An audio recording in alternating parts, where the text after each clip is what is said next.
I am delighted to be in the moderator's chair this year, as I have been for the last several years, because what we have to my left are some of the highest performing board members of some of the highest performing organizations in New York. And they're here to talk about what makes their boards work, and by extension, how their boards make their organizations successful. I'm going to ask each one of them in order to introduce themselves and say a little bit about their organization so that you can get a sense of the diversity of organizational posture and size and composition that we see here, and that makes it all the more impressive over the course of this evening so that you can see the through lines of excellent practice that they all evince, albeit in different ways. So immediately to my left is Helena Finn, immediately to her left is Lisa Callan, Dara Major, and then Holly Sidford. And if we could, starting with Helena, ask you to say a few things about yourself and about the Battery Dance Company. Well, first of all, it's wonderful to be here at Baruch College, and it's a great honor to be involved in this Brooke Mahoney Award panel. I think that boards are a great American tradition and something, they exist in other places, but they are very unique to our society. I'm a former U.S. diplomat. I was 30 years in the diplomatic service. I worked in many countries around the world. Then I returned to New York and joined a nonprofit. And I've known about and been involved in various ways with Battery Dance for many years. But when I returned, I joined the board, and then I became chairman last summer. So that's about me. About Battery Dance, it's an absolutely fantastic, I'm so proud to be involved in this splendid organization.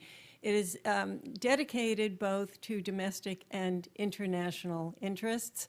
Domestically, Battery Dance, as you might guess, is located in downtown Lower Manhattan, and it does the big Downtown Dance Festival for 32 years, but also a lot of outreach to local schools. And the part that, you know, is very, very special to me as well is the international program. Battery Dance has been to over 60 countries in the world. Terrific. Lisa? The Red Hook Initiative is a youth development organization in Red Hook, Brooklyn. We work with 10 to 24-year-olds. The Red Hook housing projects there are the second biggest housing project in the state. And we provide programming in education, community development, health, and employment training. And we were in the news a bit last year because during the storm, we had the brilliant foresight of not building a basement, so we didn't flood. And so we retained power when almost nothing else in the neighborhood did. And so we became the locus of a lot of relief work, which is not what we did before and hopefully not what we'll do in the future, but has had kind of a big impact on this year of programming. And the thing I'll say about myself is that for many years I was a consultant to nonprofit organizations, and I did many workshops with board members and told them how to be great board members, and it's way harder to do than to tell other people how to do. Dara? Right on. Good afternoon. Just to echo, thanks so much for having us here. We're thrilled to be at Baruch and to be part of this really important event. I'm Dara Major. I am vice chair of the board of the Anti-Violence Project. Our board chair is super high performing, but could not be here today. So I'm here in his stead. AVP was founded about 30 years ago with a pretty simple, clear mission to end hate violence now. We work in all 5 boroughs here in New York City to empower the LGBT community to end all forms of violence. We do that through education, organizing. We also work with survivors of violence to provide services, counseling. We do advocacy, policy work as well. In my day job, I am one of those management and strategy consultants. I work with foundations, universities, and nonprofits. Terrific. Thanks. Thank you. I'm Holly Sidford, and just very honored to be in the same lineup here. I'm the co-chair of the board of the Sadie Nash Leadership Project. Sadie Nash is a 10-year-old, going on 11-year-old organization that strengthens, empowers, and equips young women to be change agents in their own lives and in their own communities. We have an array of different programs serving young women, 14 to 22, in all 5 boroughs. These are largely low-income young women, largely women of color. We've served about 2,500 young women so far and a growing alumni group. We are about $1 million organization, board of about 15 people, staff of about 7, and I'm very proud to say we have reserves approaching $800,000.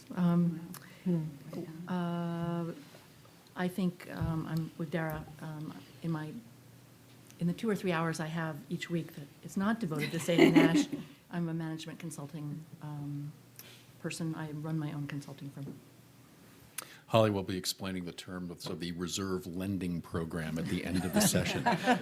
But getting first to the board-specific aspects of what we want to talk about.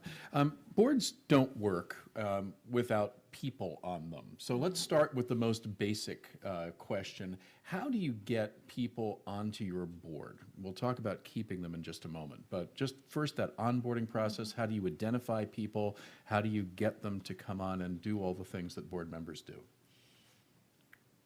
Who'd like to start? Holly, why don't you I'll start. lead us off? Well, I think probably my colleagues here will say this also, which is that it's different at different stages in the organization's life.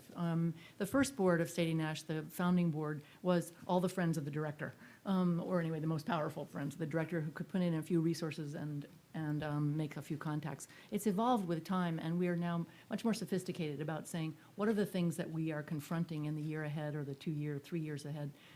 Where do we need expertise? Some of that is fundraising, some of that may be marketing, some of that may be policy development, strategy on various program lines. We work from the board. Who do we know? Who do we know? Who do we know? Who else have we seen operate well and do good service, provide good service? But there is a vetting process, and it's formal and informal at the same time. I guess I'll say that. Yeah, I would follow up on that by saying in many ways we're similar. We have, for the most part, found our board members through our current board members. We're extremely diverse in terms of professional abilities, and each person brings something different to the board, whether it's financial ability or network capability or organizational capability. And we're always, I think we're becoming more and more strategic now because we have 16 people and we're thinking of going up a few more. And now we're thinking, what are the gaps we have to fill in? What are the talents we could add to the current list of capabilities that we've got? And so that's pretty, we have looked at BoardNet and other ways of adding to the board, but essentially I think it's really the personal contacts. Yeah, I mean, for me, for the executive director, and more for the other board members, every elevator you're in, every Little League game you're at, every, cocktail party, I feel like there's always a little bit of a filter up looking for who those people might be. We like to have them get involved with the organization before they join the board, and so figuring out the right ways to sort of date before we get married has been something that has evolved, but it's pretty critical now because it's much harder to get someone, I mean, as hard as it is to get someone on your board, it's really hard to get them off. So We'll get to getting off in just a moment. But let's finish with getting on with Dara. Well, now that gay marriage is legal in New York, we do a little less dating. Traditionally, we've taken something of an informal approach. We've, in very similar ways, reached out to people we know, always on the lookout for inspiring people to come join the work we do.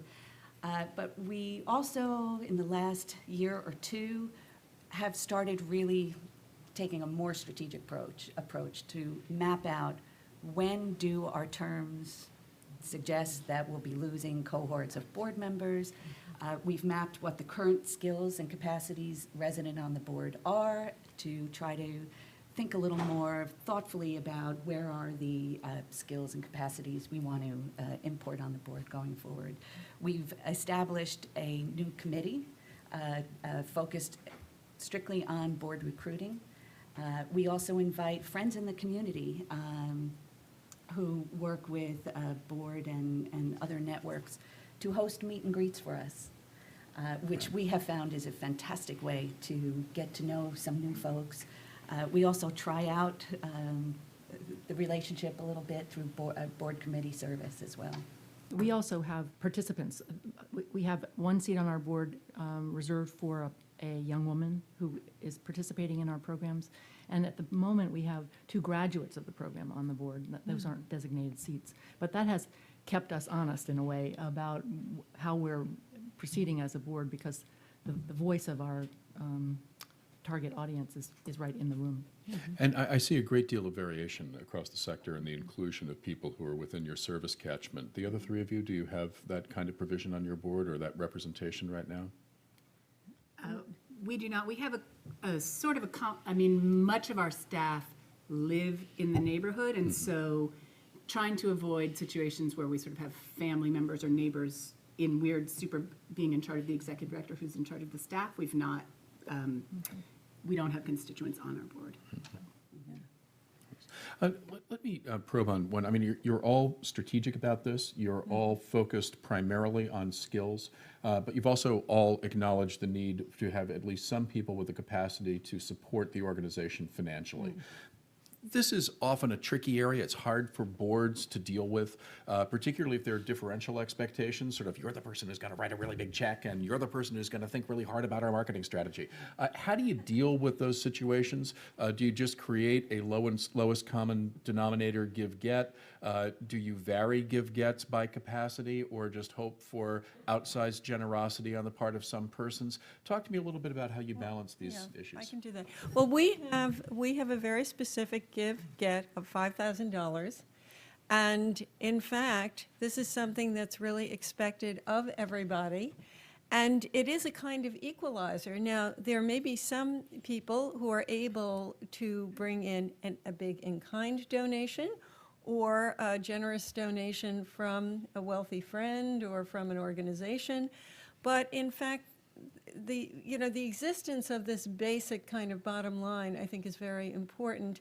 And it gives everyone, I think, a real sense of equality on the board. If if you're able to do something very extraordinary, that's great, and it's an extra. But it gives everyone a real sense of buy-in, and I think people are really committed to it. Okay, Darren? We've, until recently, had a give-get across the board of $5,000, and we take the give and the get part of that equation very seriously. Right. But we also routinely monitor how we're performing against that goal, and we realized to a person we've been outperforming. So we decided that floor was too low. We're real strivers on this board. So we're moving the give-get up to $7,500 annually this year as we're bringing on new board members, and next year we're going to $10,000 across the board. Oh, that's great. Terrific. Anything else I to add? don't have much to add. We have the same 5,000 as the give-get base, except for the young woman who's actually 17 years old. We don't ask her to find $5,000. 4,000 for you. I have to say, it's not really a problem on our board, the quote-unquote inequity, because I think what unifies us is a real focus on purpose and a values alignment that makes the relative wealth almost irrelevant. Let me just ask one more question in this thread, and that is on capacity, because capacity needs sometimes change. And actually, Lisa, I want to look at you in this case. I mean, some organizations worry about mission creep. You had sort of a mission boulder smash into the building, and it's obviously a challenge when you have a whole new set of skills that you suddenly need to evince in the organization and presumably on the board. How did you cope with that in the aftermath of Sandy? Well, I mean, first of all, I'll say that I've always loved our board, but in the 2 weeks after the storm, every single one of our board members was in the office answering the phones, helping to deal with the chaos in a way that, I mean, none of us should have had to do, but I think that then really made them feel even more connected to the organization and the work, and also helps them understand really viscerally what's the challenge in terms of sort of what do we have to continue doing and how do we get back to business. And we're not trying to become a relief organ. You know, during those weeks, we were like, we got to find someone from like the IRC, or we got to find, you know, Red Cross, somebody on our board. We need someone who knows how to like feed children in Africa. And like when everybody got a night's sleep, we were like, well, this is actually hopefully not what we're going to continue doing. So it wasn't so much that we needed a whole different level of expertise. We just really needed everybody to bear down and think through a really different set of issues than we had anticipated having to think about. Have any of the rest of you experienced anything perhaps not quite so dramatic as Sandy, that is literally a physical threat to where you are and all of your service catchment, but a major shift in what you're doing that had implications for the way that you understand expertise on the board? I wouldn't say we had a major shift, but because we have both an international and a domestic side to our work, and we have a number of board members who are living in Paris, Geneva, London, Singapore, and so on, we're constantly balancing between our responsibilities for the overseas programs, which are extremely intense, and of course Downtown Dance Festival and everything that's going on in New York. And that requires, you know, it's kind of shifting back and forth. You're looking at different board members as resources for these different kinds of programs. Our founding executive director announced that she was leaving the organization rather suddenly. The opportunity of a lifetime became available to become the director of the Brooklyn Community Foundation, and she was recruited and she went. This was a little bit of a surprise in the organization because she founded it and we thought she would be with us at least for another 3 or 5 years. We had a kind of vague plan for a transition, but we never really were serious about it because nobody could conceive the organization without her. And what I think has been amazing since Cecilia announced her decision to leave in May is that the board, like, I don't want to compare leadership transition to Sandy, but the board didn't take on new skills. It just reconfigured the skills that it had and reconfigured some of the behavior it had to rise to the occasion. So it's been actually a very galvanizing experience for us.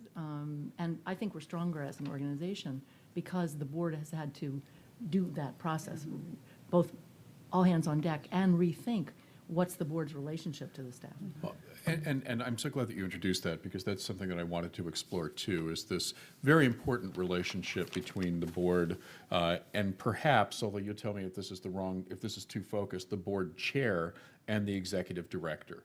How do you negotiate that relationship? How do you negotiate the idea of individual board member expertise with functions that are properly staff functions and staff decisions in a ministerial sense? And I can just imagine somebody, we're bringing on a great new person in marketing on the board, and the person on the staff who's responsible for marketing goes, oh, great, that's so helpful.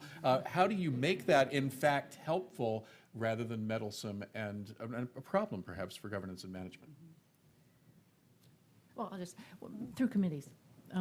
We have committees that work with staff on different functions, and that's where the staff expertise and/or need for knowledge and the board expertise and/or connections get formulated, and then it comes to the board as a unified recommendation. There too, I just don't think we've had many difficulties where the board overstepped or the staff felt they were overmanaged. We've been pretty careful not to do that as board members. Yeah, for us, in a very similar fashion, it's a cultural issue for us too, right? We have a strong culture of we are there to steer, not row. We have very clear lines of communications in place. Primarily, chair and vice chair communicate with the executive director directly, but we've got a really fantastic executive committee, and a lot of work really truly happens in the variety of committees that the board has established. Our executive director likes to joke that she has the hardest working board in show business, and the longer I'm on the board, the more I see how right she is. So, we're scrappy in that we grab talent and capacity where we can find it, but we try to do it in a very supportive fashion and ever mindful of boundaries too. I just had an experience today that's a little bit the opposite of what you're describing. We just have our first full-time development director as of this summer. And so today I was checking my email and there was this beautiful, eloquent update from the organization that I'd never seen before, you know? And I mean, that was the idea. I shouldn't have been doing this, but I did have a little pang of like, how can this be happening without me? So, you know, it's not all peaches and cream. It's much better than it would have been if I had written it, but Yeah. As I was thinking about this panel, I sort of thought, well, there's the board, and then there's the chair, and there's the executive director, and there's the staff. And how do all these factors relate to one another? And I think in the case of the Battery Dance Board, there is an extraordinary level of communication. I mentioned the four, sort of, these 4 points, Right. and across, the chair and the vice chair and the executive director are in constant communication, whether in person, on the phone, via email. But as the chair, I'm also in frequent communication with the staff, and I have a very good sense, I won't bother the director if I want, what's the latest materials, I'll ask one of the staff members to send them to me, something that I can send out. But I also know that our board members meet one another often for coffee to discuss things, or I meet with them, or the director is in frequent contact with the board members. So at every level, everyone shares a love of dance, and that's really important despite their diverse backgrounds. So there is this sort of common ground that, everybody comes together and is brought together by their high level of commitment. And that's the ideal situation. But even sometimes when people share a common commitment, things don't work out. You've decided to get married and you find out that it's a mistake. How do you deal with those less happy experiences on the board? And I guess from cradle to grave, I mean, how do you try first to repair a situation that seems to be going off the rails? And then how do you decide to sever it and carry that out? Oh, great question. We're sort of at the leading edge, potentially, of one of these. I guess I would say it starts by we all kind of check our assumptions. We don't make assumptions about why or why not something is or is not happening. But the chair and vice chair reach out to the board member to just inquire, what's up? Has something changed with you? We notice you haven't been coming to meetings, or whatever the metric might be. But we first reach out and have a real heart-to-heart, what's going on with you, and try to figure out, like that old Reader's Digest, can this marriage be saved? Right? Is something going on that we just all need to take a little supportive breather? Or maybe the board members' priorities have shifted a little bit, and we need to have an honest conversation about that and help facilitate a transition. Okay, when it comes to, first of all, on our board, we generally reach agreement on a consensus basis, so it's not as though there is a tremendous amount of tension. I did bring a little bit of my experience in diplomatic service to this job, and so I think it's always good to maintain contact with people outside the actual board meeting so that you have a sense of where they're coming from and what their interests are and where they stand on things. And often, that's a great way to have a good board meeting, because by the time you get there, those things have been diminished. On the question of a board member who's sort of not fully participating, I can give one example. We had a wonderful board member whom I liked enormously, who was very involved and engaged, and all of a sudden, he simply stopped showing up and coming to meetings. And at first, I have a philosophy that you give everyone, you ask them 3 questions, you give them a chance. Everybody has interruptions in their lives, personal matters or professional problems at the office or whatever. You give them a chance, but then I think you kind of ask them 3 questions, and you often find out, okay, there's a reason. And when this particular person was asked, it turned out that his daughter had joined another dance company. And so he was kind of torn. He didn't know what to do, but it was a conflict of interest. So we sort of all agreed mutually, that he was off the hook. And I think for him it was a relief. So I think the important thing is to give that person a chance and to ask them a few questions so you find out what the problem is. Is it just that they've grown indifferent, or is it that there's some real reason? And sometimes, it can be what is it called, an agreeable divorce, Amicable. And just a PS on A that too. consensual Our divorce. board roles and responsibilities are super clear, and that's really a great starting place for all of these conversations too. It's really clear what the expectation of your service is, and that makes having these difficult conversations that much easier, because we're not inventing the foundation. We've all see it clearly and can Right. move from there. And in writing, I trust. Yes, Okay, exactly. which makes a difference too. Yeah. Holly? I'll just add two things to that. I aspire to have as much clarity as you clearly have, but two things. I think there's a sin of over-involvement and there's a sin of under-involvement. And the over-involvement is where the particular board member wants to run things, and the under-involvement is where you haven't heard from them for 6 months. I think the solution is the same. That is, sitting down, talking about expectations, talking about norms, and what's the culture of the organization. But I think they are very, the staff certainly experiences them very differently, and so it's important to be clear about what is the problem, the fundamental problem. I'll just add, we have a board contract, and once a year we sit down, at the end of every year, we sit down with each board member, either the chair of the governance committee or I, and that is a time where we both ask them, how do you think the organization is doing? Is this working for you? Are you learning what you need to learn? And then we go back and look at what they said they were going to do this year, and did it happen or not? And part of that was about like building in this moment where we would have to have the hard conversations, because I find it would be very uncomfortable to say to someone, you are not doing what I think you should be doing. Thanks for volunteering, thanks for giving us your money, but go away. I think that's really hard. So, to your point, sort of, we are hoping that if it's clearer up front, then we'll both agree when it's not happening.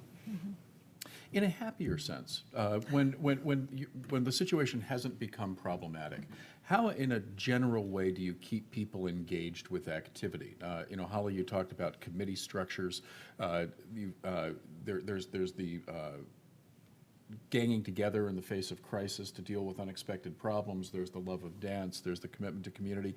How do you try to bind people to a process once they've come on the board, stipulating in advance that they already care about the mission? We ask people to come to 2 program activities a year, so to come interact with the young people twice a year. We have a board dinner once a year, and we have the executive director sends out a weekly programmatic update, and really the hope is that being more connected to the program leads to just what you're saying, to sort of the right kind of involvement with the organization. Yeah. This strikes me as extraordinarily important. I just want to say it in other words to see if I've got this right, that you're trying to make the service itself visible to the members of the board. So it's very concrete and you know exactly what you're talking about. Is that Yep. fair enough? We have participants in the programs come and talk to the board at least once a year, sometimes twice. In addition to what Lisa's saying, we have the expectation that people will visit the programs underway. The board dinner is a great idea. I'm stealing that one. But we also do retreats, board retreats. That's good. I'd say every other year. It's not all that formal, but we take a day and go away out to the country and spend some time talking about larger strategic issues for the program as well as for the organization. So when you retreat, this is always important, you actually retreat. Yes, You we don't do. just sort of go to the conference room. That's right. Important. Yeah, Okay. yeah. No, I think that we've done that, and I think retreats are very, very important, although it's always so hard to schedule it. But for us, essentially, it's pretty easy because we involve the board members in the Downtown Dance Festival, the ones who are located abroad. When Battery Dance comes to wherever they are, there they are, and they feel enormous pride in being involved in the performance. And we also do fun things, the give or get. One thing that we've done is have a dinner that is really a great event. So it's not just writing a check, but it's a dinner to which can invite people, and it's a really very special occasion. So and you bring in people who may be interested in becoming funders for Battery Dance, et cetera. Since it's a performing art, it's really quite easy to get people involved. Could I just add on that? Our variation on that is a garden party, an annual garden party, and in which what we call Nashers, the young women, actually interview a woman of stature from a variety of different fields. For example, it was Tina Fey last year. And the Nashers and Tina Fey got into a rap together. It was just, totally spontaneous. It was fantastic. But the point is that there is an occasion for everybody to see themselves reflected in the organization, and the very values of the organization are on display. I think that's very true for us as well. I mean, for all the gains that have been made in the community in recent years, there has been a spike in violence. Particularly in the last year, there have been 3 anti-gay homicides in New York City alone this year to date. And our board is, very mobilized around these issues. The board, when there are rallies in the community, board members will spontaneously go. There's a lot of additional volunteering on the programs and service level that the board does. We also have board dinners. We try to have the occasional fun event, meet up for cocktails and things like that. So it's through a combination of actual roll-up-your-sleeves service, programming every once in a while, and also just have fun and bond in that way as well. Something new we're trying this year as well, just to connect the services and resources and programming that we do to our impact and the stories that our board tells as ambassadors. We're actually doing intra-board, during board meetings, we're doing programmatic trainings to really engage in and get more tactile on what are our impacts and make those connections in board meetings. It's not part of an evaluative review or some, heavy annual thing, but really, what are we lifting up from the work we're doing on the ground and on a daily basis? How can we as a board take that information and put it to good use when we talk with donors, when we're meeting with foundations, when we're out there trying to fundraise? Having a really ready, deep sense of what our results are makes a big difference. And it makes us feel a little more confident in the fundraising we do, too. I am going to ask another 2 or 3 questions, and after that, it's time for you to ask your questions of this panel. Let me just remind you of something that David mentioned earlier. There's a microphone in the back of the room. We are being taped, and we won't be able to hear you if you don't go back.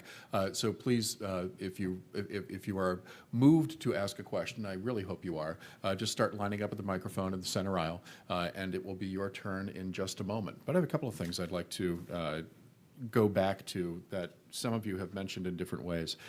Picking up first on exactly this point of programmatic training.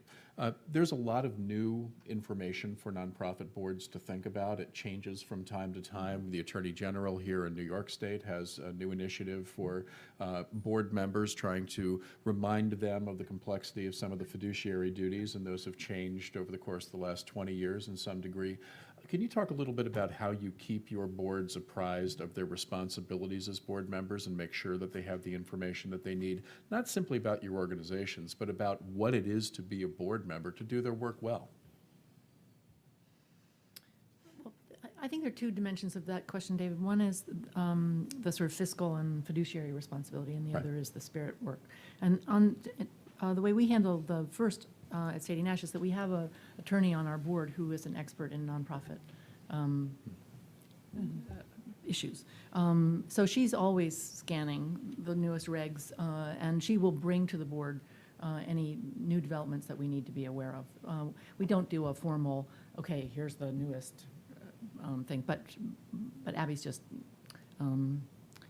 very reliable and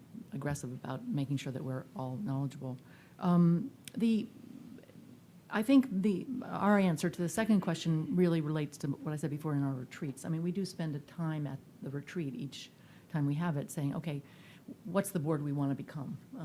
What are we now and what are we becoming on behalf of the organization? So it's a little bit, not what do we have to, it's a little bit what do we have to do, and it's a little bit what do we want to do.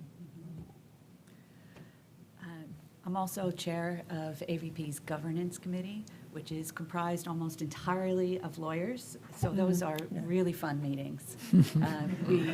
We really dig in and mix it up and feel a sense of urgency about reporting back to the full board about whatever we think is the governance issue of the day. So we do actually take our governance roles very seriously. We try to stay abreast of changing rules of the road. But also, as a full board, we really encourage our members to take advantage of the array of free board trainings available in New York City. Whether you're a new board member or a really seasoned board member, there's nothing like a new course or a refresher. And, you know, it serves a dual purpose for board members for whom this may be their first time serving on a board. It helps set the table in a high-level fashion. It also helps unify sort of who we are and how we think about board service, too. So it's a great twofer. I mean, we have, this is our manual, security blanket, and it has, you know, our conflict of what does it mean? I can't say the word. Interest. Conflict of interest policies, not that we have any, and bylaws, and sort of the governance things you're talking about. And so, you know, we know everybody has it. We ask them to read it, but I think it's hard because this stuff is boring. So I think it is a challenge to get people to engage in it and take it seriously. And I think it's kind of incumbent on board leadership to say, when do you really have to dig in and when can you just initial and be done? Yeah. Well, we have people on our board with both legal and financial expertise, and certainly we devote time at every board meeting and also in outside conversations to these governance issues. But I think one thing that's unique for us is that we also have to, because we are sending Battery Dance, as I said, 60 countries around the world, and some of those countries several times over, we also have to be aware of the international situation. And we have to dedicate time to the internal situation. I mean, Battery Dance has gone to northern Iraq. We have to consider what the situation within various countries is. When I was at our embassy in Tel Aviv, Battery Dance came to Israel, and of course they did work with Israeli and both Jewish and Arab Israelis.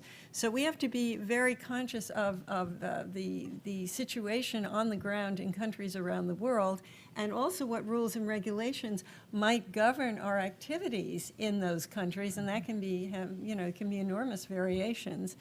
And another aspect of this is that the Department of State and our embassies around the world can be very involved in funding our programs. So when there's a continuing resolution or an interruption in government funding. Or say a that can- sequester. A sequester, for example. You know, we have to dedicate a lot of time to discussion about how to deal with this, because it can, all of a sudden, someone in an embassy, a cultural attaché in an embassy who thought that he or she would be able to fund a program says, oh no, I don't have the money now. And we've made all the plans. So we've got a lot of that kind of juggling to do, which I think is probably different from what some of the other boards are dealing with. But, we manage. Enormous complexity as soon Yeah. as you cross a border. Yeah. I observe to everyone in the room that microphone is looking very lonely back there, and now is a good time to start coming up to it. But one last question before we begin to go to our questioners on the floor. Give-gets are simple in concept. It's my experience that most, certainly not all, but the vast majority of people are more comfortable with the give than the get, however much that might hurt in the checking book side of the equation. How do you help people move to get? I mean, we've done board trainings explicitly around the get. So you know, it's fundamental and it is hard. And I think the more you talk about it, the more you do it, the more you go along with someone Right. doing it, and the more you believe in what you're asking for, the easier it gets. I think the cooperation and the discussions at the board meetings are very helpful because people see what the others are doing and they get ideas from that, and that kind of synergy is essential. And also, people have become much more creative in terms of the gets. You know, what kinds of things can you do that would really be fun and interesting? People have a board member has opened her home for, you know, there are all kinds of things that can happen. I've got a garden, you've got Tina Fey. Yeah, yeah, Things can happen. right. One of the things that we do when we're vetting new board members is ask them if they've raised money for others. So, I mean, it's not a requirement, but it's something that we scan for. So you check that inbound. Yeah, we do board trainings on this as well. It's really fun to do role play with your colleagues on the board around this stuff. But it also means you learn a lot about each other's comfort level, and we become instant coaches to one another through And that each role other's play. pitch, right? Like, Absolutely. you learn a lot of how That's they're right. talking about the work. It's yeah. super impactful. And also, we employ a buddy system too when going out on a big get. You know, no one's got to go it alone. So that we find that is really helpful. And the other thing, of course, is to constantly revitalize the materials. We spend a lot of time, you know, what can we put in the hand of someone who's going to a meeting, or what can we transmit electronically? And of course, with dance, it's easy. It's because the images are so fabulous that you can really have an impact with a video or a photograph. And social media has transformed the Right. get in a lot of ways. I mean, we've got one board member who, for his birthday, his anniversary, every holiday, he's, you know, bringing hundreds of friends to the table, and, you know, it's pretty impressive. So there are so many different ways, and we try to share them all within the board. Good learning. Well, this is terrifically helpful. Let's go to the floor, and although our first questioner will need no introduction, I will ask him to set an excellent example and introduce himself before asking his question. I'm David LaGreca, but in my volunteer job, I've just stepped down as the founding board chair of an organization. And I want to ask the chairs, what are you doing about replacing yourself? And I don't want you to answer that, Professor. Okay, so ignore this question. But honestly, you know, I see so many. The fun part of being a board chair and getting to meet board chairs is you get to steal from some of the best.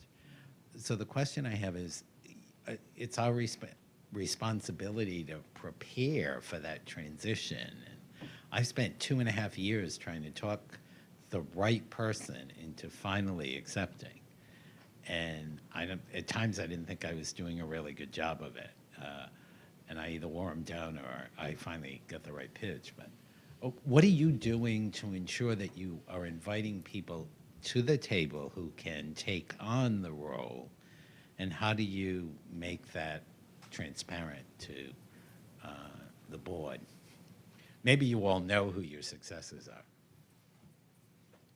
Lisa? Yeah, so we have a founding executive director and I'm the founding board chair. And in a way, we've both built jobs that no rational human being would want. So, and I don't think we should both leave our jobs at the same time. So I'm gonna go first. So that's the plan, is that I will step down from being board chair in 2014. And we created a vice president position this year, and my colleague who's in that will become the board president. And so we are talking about it a lot and crossing our fingers. And I'll stay on the board for a little while longer and hope I'm not too annoying to him, but able to be helpful in that transition. We have a co-chair structure. We always have two people who are the co-chairs. And so we not only have one problem, we have two problems. But I have to say, I don't think we've got this one nailed yet. I'm just a year into the chairmanship. It's a 3-year term, and we need to find a new executive director first. But I think we need to step that game up. Actually, I think figuring out who and how to train them into a job that's becoming more and more sophisticated is a challenge for us in the next few years. Yep, we have an intentional pipeline. I'm the vice chair. When a new chair is named, you know, it's a very clear, intentional pipeline. We think about talent development and bench strength across the whole chain, right? We think of that in terms of the staff. You know, the old "what if someone gets hit by a bus" question. And, you know, as we do that with staff, we do that with the board too. So we've created intentional pipelines. Yeah. Well, we have a vice chair also, and since I'm just a year into it as well, it's something we're just beginning to consider. But the executive director and the vice chair and I are in constant discussion, and it's something that we'll work out in the coming months. You do a 3-year term? Thank you. Hello, Andrea Hayward, MPA student. Just a couple of quick things to the gentleman from OPWDB. I'm actually work with YAI, one of the organizations that's going under changes. And one of the things our organization is doing to prepare us is, as you've said, communication. I'm entry level, and weekly staff meetings we're constantly talking about, and they're funneling down a lot of information. So just following up on your question, we're getting a lot of information funneled down to us, which is great. My question for the board panel, I'm working on a research project right now about acknowledging failure and how, as a board, when you have failure of mission or even just a setback, not necessarily a failure, how do you keep your board, what strategies do you use to keep your board from going into finger pointing and actual problem solving? Tough one. I always wanted to publish a book on worst practices, so maybe that can be part of your, I mean, there are so many failures. There are so many challenges, and it's so hard. I mean, we are all working in a climate that is, I think, we're all on the edge all the time, and it's really scary business running a nonprofit organization. And I think it's important to acknowledge that so that everyone on your team knows what hard work they're doing.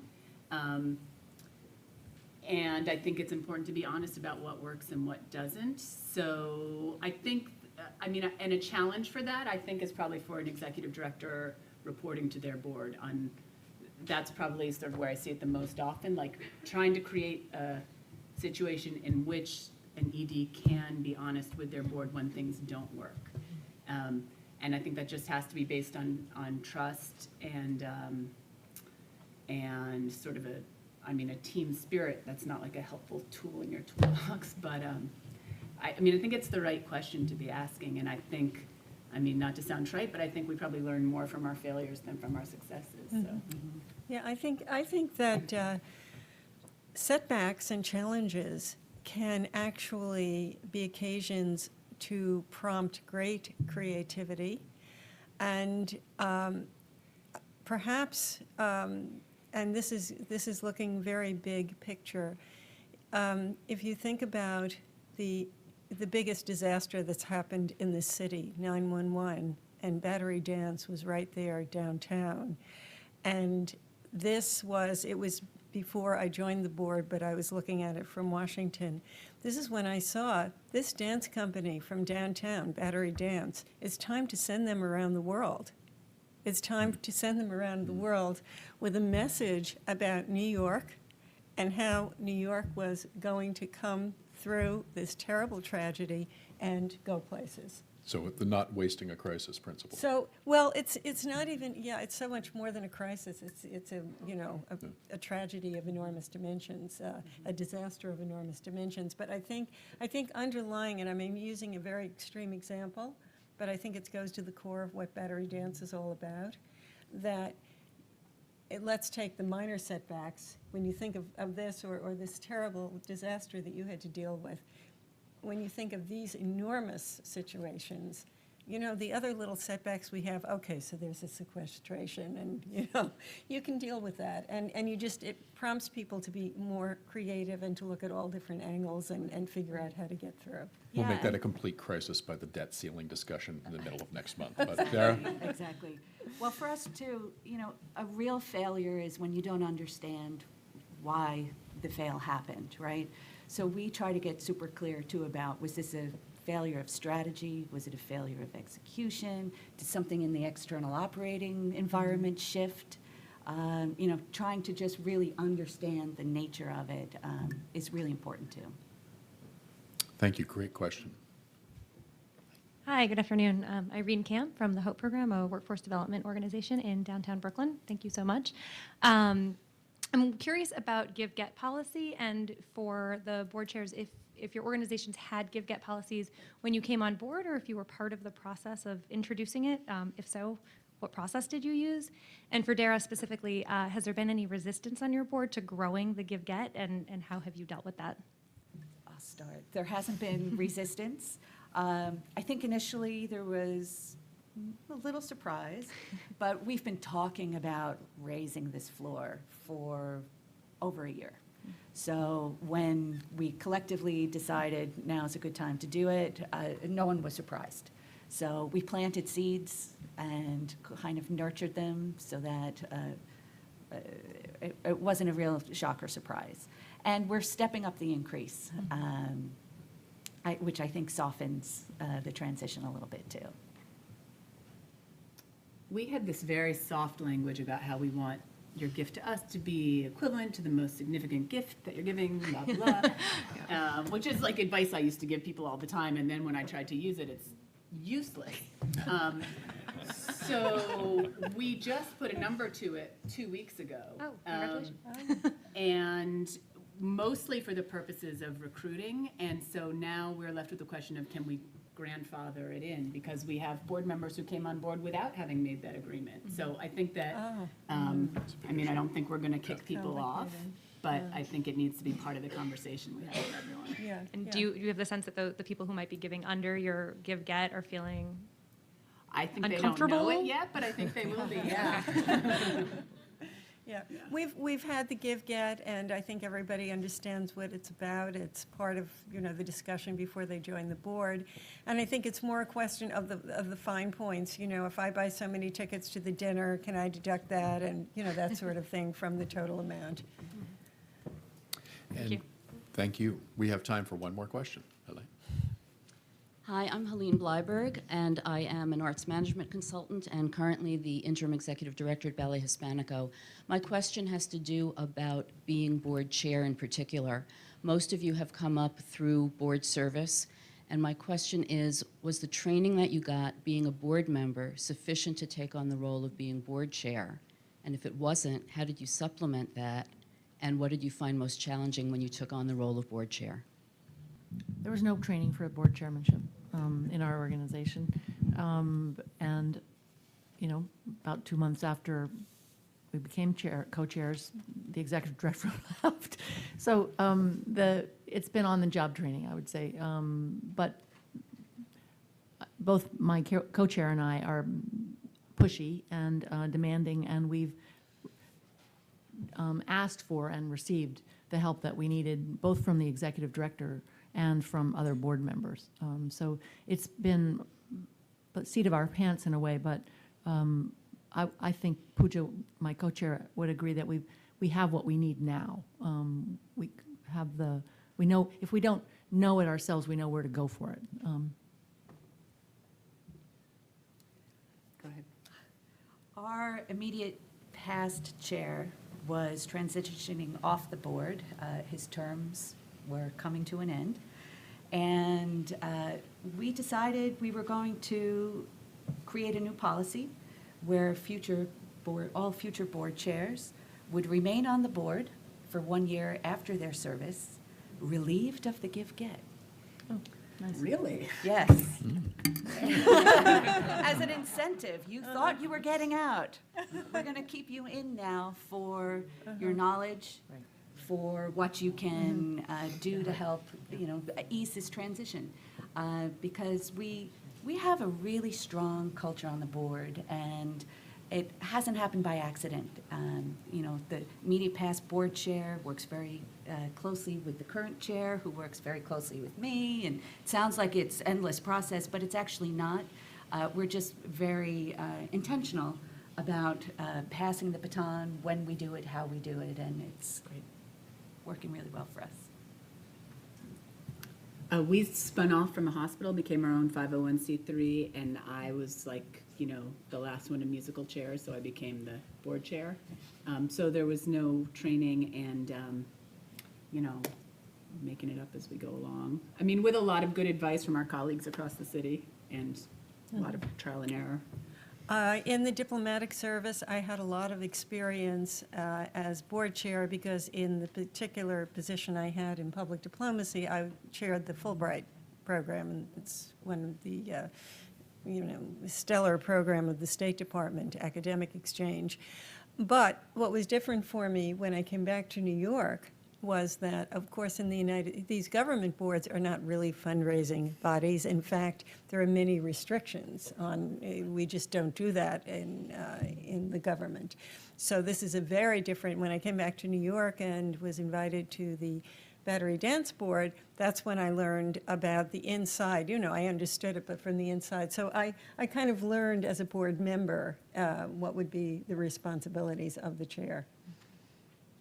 One of the unfortunate secrets about chairing a nonprofit board in this city, and I dare say throughout almost all of the rest of the United States, is that there is no boot camp, there is no training program. You can get help on a private basis, but that's exactly why we do this event each year, why we ask organizations to apply for the Brooke W. Mahoney Award, to share, certainly to be recognized for the good work that they do, but also then to share with the community the kinds of practices that any board can pick up. And we've heard so much this evening about intentionality, about being strategic, about being clear about the nature of this commitment, about being relentless with respect to mission, and about, in the face of all of that, nurturing a measure of community so that people understand that they're doing something in common. And I can't begin to summarize all of the tremendous and creative ways that you've been engaged with that. But I think that you will all agree with me that we have seen 4 absolutely sterling examples